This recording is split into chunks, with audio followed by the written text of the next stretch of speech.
Donald Trump ಅಮೆರಿಕದ ಅಧ್ಯಕ್ಷರಾಗಿ 100 ದಿನಗಳನ್ನು ಪೂರೈಸಿದ್ದಾರೆ. 16 ಕಾರ್ಯಾದೇಶಗಳಿಗೆ ಸಹಿ ಹಾಕಿರುವ ಅವರು ವಲಸೆ, ವೀಸಾ ಸೇರಿದಂತೆ ಹಲವು ನೀತಿಗಳಲ್ಲಿ ಬದಲಾವಣೆಗಳನ್ನು ತಂದಿದ್ದಾರೆ. ಅದರ ಜೊತೆಗೆ ಲಿಬರೇಷನ್ ಡೇ ಹೆಸರಿನಲ್ಲಿ ಜಗತ್ತಿನ ಎಲ್ಲ ರಾಷ್ಟ್ರಗಳ ಮೇಲೂ ಸುಂಕ ಹೇರಿಕೆ ಮಾಡಿದ್ದಾರೆ. ಭಾರೀ ಟಾರಿಫ್ನ ಹೊಡೆತದಿಂದ ತಪ್ಪಿಸಿಕೊಳ್ಳೋಕೆ ಕೆಲವು ತಿಂಗಳ ಅವಕಾಶ ಕೊಟ್ಟಿರೋ ಟ್ರಂಪ್ ಅಷ್ಟರಲ್ಲಿ ಮಾತುಕತೆಯ ಮೂಲಕ ಡೀಲ್ ಮಾಡಿಕೊಳ್ಳೋಕೆ ದೇಶಗಳಿಗೆ ಆಹ್ವಾನ ಕೊಟ್ಟಿದ್ದಾರೆ. ಆದರೆ ಚೀನಾಗೆ ಮಾತ್ರ ಸುಂಕ ಹೇರಿಕೆಯಿಂದ ವಿನಾಯಿತಿ ಕೊಟ್ಟಿಲ್ಲ. ಚೀನಾ ಕೂಡ ಮಾತುಕತೆಗೂ ಮುಂದಾಗದೆ ಅಮೆರಿಕದ ಒತ್ತಡಕ್ಕೂ ಮಣಿಯದೆ ಸವಾಲು ಹಾಕಿದೆ. ಹಾಗೆ ವಿಡಿಯೋ ಸಂದೇಶವೊಂದನ್ನು ಪ್ರಕಟಿಸಿ ನಾವು ನಿಮ್ಮ ಮುಂದೆ ಮಂಡಿ ಊರೋದಿಲ್ಲ ಎಂದು ಚೀನಾ ಸಾರಿದೆ.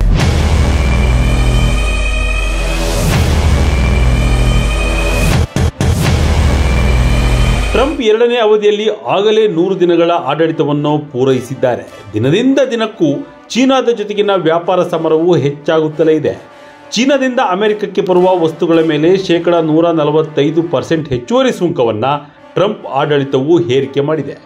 ಇದೇ ಹೊತ್ತಿನಲ್ಲಿ ಚೀನಾದ ವಿದೇಶಾಂಗ ಸಚಿವಾಲಯವು ಹಂಚಿಕೊಂಡಿರುವ ವಿಡಿಯೋ ಸದ್ದು ಮಾಡುತ್ತಿದೆ. ಅಮೆರಿಕದ ವ್ಯಾಪಾರ ನೀತಿಗಳಿಗೆ ನಾವು ಮಂಡಿ ಊರೋದಿಲ್ಲ ಎಂದು ಚೀನಾ ಸ್ಪಷ್ಟ ಸಂದೇಶವನ್ನು ಕೊಟ್ಟಿದೆ. ಅಮೆರಿಕದ ಬೆದರಿಕೆಗಳಿಗೆ ತಲೆ ಬಾಗೋದು ಅಂದ್ರೆ ದಾಹವಾಗಿದೆ ಅಂತ ವಿಷವನ್ನು ಕುಡಿದಂತೆ ಆಗುತ್ತೆ, ಅದು ಬಿಕ್ಕಟ್ಟನ್ನ ಮತ್ತಷ್ಟು ಆಳವಾಗಿಸುತ್ತೆ ಅಂತ ಜಗತ್ತಿನ ಮುಂದೆ ತನ್ನ ಅಭಿಪ್ರಾಯವನ್ನ ಮಂಡಿಸಿದೆ. ಅಮೆರಿಕದ ಮುಂದೆ ಬಾಗಿದರೆ ಬೆದರಿಕೆಯೂ ಹಾಗೂ ಬೀಳಿಸೋದು ಮತ್ತಷ್ಟು ಹೆಚ್ಚಾಗುತ್ತದೆ ಅನ್ನೋದು ಇತಿಹಾಸವೇ ಹೇಳುತ್ತಿದೆ. ಜಪಾನ್ನ ತೋಶಿಬಾದಂತಹ ಕಂಪನಿಗಳನ್ನ ಮುಗಿಸಿತು. ಫ್ರಾನ್ಸ್ನ ಆಲ್ಸ್ಟಮ್ ಇಂಡಸ್ಟ್ರೀಸ್ ವಿರುದ್ಧ ಕಾನೂನು ಅಸ್ತ್ರಗಳನ್ನು ಬಳಸಿತು. ಆದರೆ ಚೀನಾ ಅಮೆರಿಕದ ಮುಂದೆ ಬಾಗೋದಿಲ್ಲ. ಇಡೀ ಜಗತ್ತು ಒಂದಾಗಿ ನಿಂತರೆ ಅಮೆರಿಕವು ಸಿಲುಕಿಕೊಂಡಿರುವ ಒಂಟಿ ದೋಣಿಯಾಗುತ್ತದೆ ಅಂತ ಚೀನಾ ಹೇಳಿದೆ.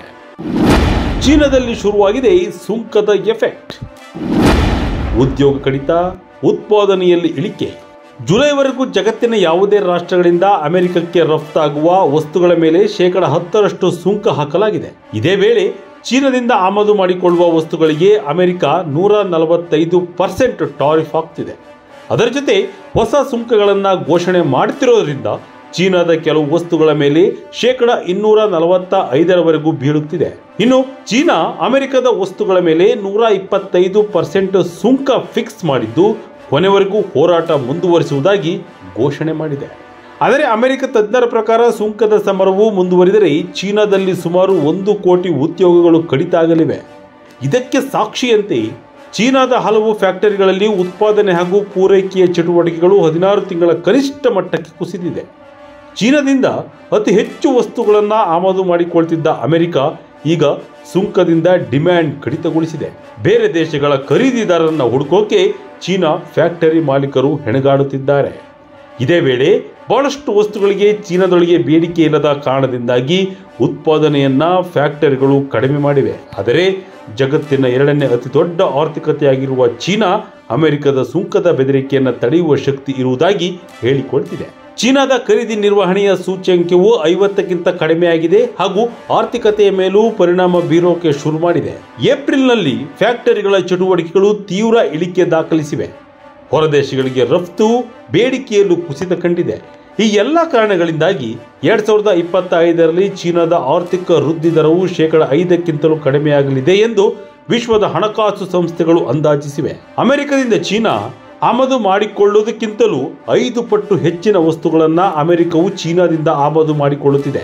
ಅಮೆರಿಕದ ಹಲವು ಕಂಪನಿಗಳು, ಜನಸಾಮಾನ್ಯರು ಬಹಳಷ್ಟು ವಸ್ತುಗಳಿಗೆ ಚೀನಾ ಮೇಲೆ ಡಿಪೆಂಡ್ ಆಗಿದ್ದಾರೆ. ಈಗಿನ ಸುಂಕದ ಸಮರವು 2 ದೇಶಗಳ ಆರ್ಥಿಕತೆಗೆ ಪೆಟ್ಟು ಕೊಡ್ತಿರೋದನ್ನ ಹೆಚ್ಚು ದಿನ ಮುಚ್ಚಿಟ್ಟುಕೊಳ್ಳೋಕೆ ಸಾಧ್ಯವಿಲ್ಲ.